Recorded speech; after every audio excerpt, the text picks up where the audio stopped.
Hello students, मेरा नाम है मशान और आप देख रहे हैं मेरा यूट्यूब चैनल। और आज हम पढ़ने वाले हैं द लैप्लास ट्रांसफॉर्म के अगले टॉपिक की तरफ बढ़ गए हैं।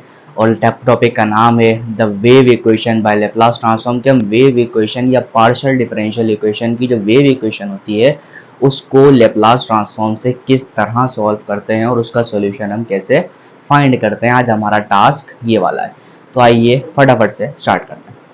कहते हैं कि wave equation by Laplace transform आपको पता है सेकंड ऑर्डर डेरिवेटिव वाली इक्वेशन होती है, वो क्या कहलाती है, ये वाली वेव इक्वेशन। अब आपसे कुछ कंडीशन यहाँ पे गिवन है, कह रहा है 0, t भी 0 है और u, पाई, t भी 0 है। और इनिशियल कंडीशन आपको गिवन है u ऑफ x, 0 भी 0 है और u ऑफ x, 0 या फिर t की दफा डेरिवेटिव। इसका मतलब क्या होता है, जहाँ लिखा हो ut, इसका मतलब है del u by del t, यानी जो डेरिवेटिव एक दफा लिया जाता है वो कंडीशन भी आपको गिवन है कितनी, साइन x। तो हमें इन कंडीशंस का यूज करते हुए लेप्लास ट्रांसफॉर्म की हेल्प से हमें वेव इक्वेशन को सॉल्व करना है। चलो आगे करते हैं। देखो सबसे पहले आपके पास वेव इक्वेशन मौजूद है, क्या करेंगे, दोनों जगह पे लेप्लास ट्रांसफॉर्मेशन का यूज करेंगे। मैंने कहा Laplace transform of del square u by del x square is equals to the Laplace transform of del square u over del t square. तो मैंने दोनों जगह क्या कर लिया, लेप्लास ट्रांसफॉर्म की हेल्प से काम करा। अब आपको पता है फॉर्मूला कि D U bar square over d x square, इसका फॉर्मूला होता है। और जहां भी टी आ जाए क्या लगाते हो, S square you bar minus S के साथ u ऑफ x, 0, फिर माइनस करते हो u ऑफ t x, 0 लगाते हो। ये basically Laplace transform of derivatives का फॉर्मूला होता है। लगा दिया। लगाने के बाद अब देख सकते हो u ऑफ x, 0 क्या है, ऐसे लाइन लगा के लिख दो भाई। तो 0 है तो मुझे पता है 0 था। तो del square u bar over del x square is equal to क्या होगा, s square u bar minus u t x, 0 should be sine x। ये आपको गिवन है कितना है, साइन x के बराबर। अब मैं इसको जरा यहाँ लेके आ जाता हूँ। ठीक है सर, लेकर आ जाओ। D square you bar divide by D x square minus का S square you bar is equal to minus का साइन एक्स बचेगा। ठीक है, समझ पा रहे हो। अच्छा, क्या स्क्वायर से लिखा जा सकता है, d square minus S square के बाहर लिख दूं u bar is equal to minus का साइन एक्स। बिल्कुल सर, ऐसा आप लिख सकते हो। ठीक है, अब यहाँ पर एक डिफरेंशियल इक्वेशन बन गई है, वो भी सेकंड ऑर्डर वाली। इसको तो मुझे सॉल्व करना आता है। कैसे करते हैं, पहले बनाएंगे ऑक्सिलरी इक्वेशन। लेट डी को रखेंगे m के बराबर और यहाँ से एक ऑक्सिलरी इक्वेशन निकालेंगे, m square minus S square equal to 0। तो यहाँ से जो आपका m आएगा वो कितना आएगा, प्लस माइनस s आ जाएगा। जब आपका प्लस माइनस s आ गया तो आप क्या निकालते हो, कॉम्प्लीमेंट्री फंक्शन, ऑब्वियसली CF। जब आप CF निकालोगे, CF क्या आएगा, C1 e की पावर कितना, plus SX plus C2 e की पावर माइनस SX। तो आपका जो ये कंडीशन आई वो क्या आई, CF की कंडीशन आ गई, तो कॉम्प्लीमेंट्री फंक्शन आ गया। अब मुझे इन कंडीशंस का यूज करते हुए अपने C1 और C2 की वैल्यू को कैलकुलेट करना है। इसके बाद क्या निकालना है, पर्टिकुलर इंटीग्रल। तो सबसे पहले मैं कंडीशंस को इस्तेमाल करते हुए काम करता हूं। मैंने कहा CF जो निकाला था वो बेसिकली किसका था, U बार का। तो मेरे पास जो एक कंडीशन है वो बराबर है U bar equal to C1 e की power minus SX plus C2 e की पावर SX। ये आप यहाँ माइनस ले लो, यहाँ प्लस ले लो, कोई फर्क नहीं पड़ता। अब मैंने एक कंडीशन मुझे गिवन है U ऑफ 0, t। तो याद रखो ये फंक्शन किसका चल रहा है, U बार का। तो मुझे t वाली कंडीशन तो लगानी नहीं है, मुझे लगानी s वाली कंडीशन। तो मैं यहाँ पर एक काम करूंगा, बेसिक सा काम है कि अगर मैं इस कंडीशन का लेप्लास ले लूं तो u बार ऑफ 0, t की जगह क्या आ जाता है, s आ जाता है, ये भी 0 हो जाएगा। तो एक कंडीशन तो यहाँ से अप्लाई करता हूँ। मैंने कहा u बार का आंसर कितना है, 0।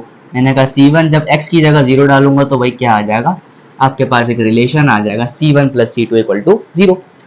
अब एक काम करते हैं, दूसरी कंडीशन उठाते हैं। मैंने कहा u ऑफ पाई, t आपके पास कितना है, 0 के बराबर। जब ये 0 के बराबर है तो अगर जब मैं इसका लेप्लास लूंगा तो जाएगा पाई, s। ये भी किसके बराबर होगा, 0 के बराबर होगा। यानी जहां जहां x है वहां क्या पुट करोगे, पाई। तो एक कंडीशन काम करते हैं, इसी कंडीशन पुट करते हैं, 0 इक्वल टू C1 e की पावर क्या होगा, पाई x प्लस C2 e की power minus pi x। Wow, सवाल बन रहा है। अब सवाल बनने में यहाँ से हम सोचेंगे C1 C2 की वैल्यू कैसे निकालें। अब एक यहाँ काम करो, अगर मैं ऊपर वाली कंडीशन को देखते हुए एक बात करता हूँ कि मेरा जो C2 है वो बराबर है माइनस की C1 के, जरा यहाँ पुट करना 0 इक्वल टू C1 e की पावर पाई एक्स माइनस C1 e की पावर माइनस पाई एक्स लिख सकता हूँ, बिल्कुल सर लिख सकते हो। अब यहाँ से जरा C1 कॉमन निकालो, C1 कॉमन निकालो, क्या बचेगा e की पावर पाई एक्स माइनस e की पावर माइनस पाई एक्स। तो ये किसके बराबर होता है ये आपको पता होना चाहिए, e की पावर x माइनस ई की power minus x by 2 basically बराबर होता है कोसाइन हाइपरबोलिक x के। इसके बराबर, अच्छा यहाँ माइनस आ गया तो बेसिकली यहाँ पर क्या आएगा, माइनस आएगा, तो ये बराबर होगा किसके, साइन हाइपरबोलिक x के। और यहाँ नीचे 2 नहीं है तो यहाँ पे 2 लगा लो। तो ये कंडीशन बेसिकली किसके बराबर है, 2 साइन हाइपरबोलिक x। तो यहाँ पुट कर देंगे, तो 0 equal to C1 2 sine hyperbolic x। जब ये यहाँ डिवाइड में जाएगा ऑब्वियसली 0 होगा, नहीं C1 की वैल्यू कितनी आ गई, 0 आ गई। जब यहाँ C1 की वैल्यू यहाँ पुट करूंगा C2 की वैल्यू कितनी आ जाएगी, 0 आ जाएगी। यानी यहाँ पर जो C1 C2 है वो दोनों के दोनों क्या है, 0 के बराबर है। फटाफट यहाँ तक लिखो फिर आगे चलते हैं। चलो जी आगे बढ़ते हैं। अब मैंने कहा C1 C2 आपका दोनों 0 है, दोनों 0 है, तो जब मैं यहाँ पुट करूंगा CF के अंदर, तो CF तो मेरा वैसे 0 के बराबर हो जाएगा। CF की कंडीशन तो मुझे टेंशन लेने की जरूरत या नहीं है बिल्कुल भी। अब आते हैं PI पर। तो PI में मेरे लास्ट वाले जो पोर्शन में क्या था, वीडियो रिवाइंड करके देखना, मैंने मिटा दिया, क्या था, साइन एक्स, माइनस का साइन एक्स। तो आपके पास जो कंडीशन थी वो बराबर थी d square minus S square you bar equal to minus का साइन एक्स, ये वाली कंडीशन बची थी। अब जरा इसको नीचे लेके आ जाओ, U bar equal to minus का sine X divided by D square minus S square. आपको पता है जब भी साइन ऊपर होता है तो साइन की पावर जब डी में पुट होती है तो एक माइनस लगा के पुट हो जाती है, ठीक है सर, तो याद है। तो d is equal to minus का साइन एक्स आ जाएगा और नीचे आ जाएगा -1 माइनस एस स्क्वायर, ठीक है सर, पुट कर दिया। अब यहाँ से जरा माइनस कॉमन ले लो, यू स्क्वायर बराबर आ जाएगा आपके पास किसके, sine x divide by s square plus 1, सही है सर। u बार को अगर मैं जब लिखूंगा u of x comma T यानी बार हटाऊंगा तो यहाँ पे क्या आ जाएगा, लेप्लास इनवर्स ट्रांसफॉर्म, तो किसके बराबर हो जाएगा बेटे, sine x divide by s square plus 1। तो x के फंक्शन पे लेप्लास तो लगता नहीं, this is a constant term, बाहर निकल जाएगी। u of x comma t is equals to sine x the Laplace inverse transform of 1 over s square plus 1, सही बात है सर। अब इसका लेप्लास तो बच्चे बच्चे को याद है, क्या होता है, साइन टी। तो आपका जो आंसर आया वो कितना आया, u of x comma t is equals to sine x और साइन t। तो this is the solution of your desired wave equation. तो हमने पहली वेव इक्वेशन को बहुत आसानी के साथ समझते हुए सॉल्व कर लिया है। अब आते हैं सेकंड क्वेश्चन के ऊपर, जल्दी से लिख लो, आगे बढ़ते हैं। चलो भाई बात करते हैं क्वेश्चन नंबर 2 की।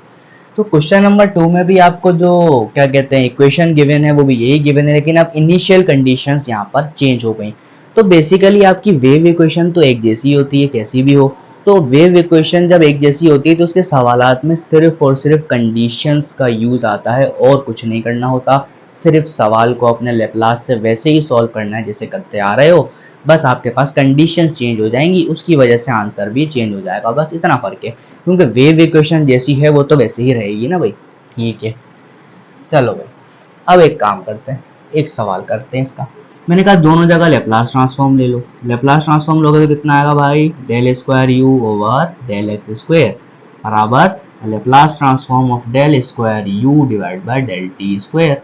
आप इसका फॉर्मूला लगा लो, D U bar divide by D x square is equals to S square you bar minus S U of X comma 0 minus U T X comma 0।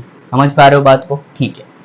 अब u ऑफ x कॉमा 0, हाँ भाई अब तो इनकी value given है, तो भाई क्या करोगे, d square you bar over d x square is equals to S square you bar minus x cube s, देखो भाई सही है ना, यू टी एक्स कॉमा 0 आपको पता है कितना है, साइन ऑफ x दे रखा है, ठीक है। अब यहाँ पर u बार की एक टर्म है, यहाँ लेकर आ जाओ। मैंने कहा D square you bar divide by D x square, ये आ जाएगा माइनस का S square you bar is equal to minus का X cube S minus sine X आपके पास बच गया। तो एक काम ना करें, इसको लिख सकता हूँ D square minus S square और U bar equal to minus का X cube S minus sine X. लिख सकता हूँ सर, बिल्कुल लिख सकता हूँ। तो इसके जब मैं सी एफ निकालूंगा तो भाई एम क्या निकलेगा, सी एफ इक्वेशन क्या निकलेगी, m square minus S square equal to 0 के बराबर। तो यहाँ से जो एम आएगा आपके पास वो क्या आएगा, प्लस माइनस एस आ जाएगा। वही सेम क्वेश्चन है, बस कंडीशंस चेंज होने की वजह से सवाल चेंज हो जाएगा। अब प्लस माइनस एस की वजह से मैं क्या करूंगा, जो उसका सी एफ बनाऊंगा, C F is equal to C one E की power minus S X plus C two E की पावर प्लस एस एक्स। ये आपको पता है सी एफ ऐसे ही बनता है। जब सी एफ ऐसे बन गया तो आपके पास कंडीशन देखो क्या दिया हुआ, x is greater than zero, t is greater than zero.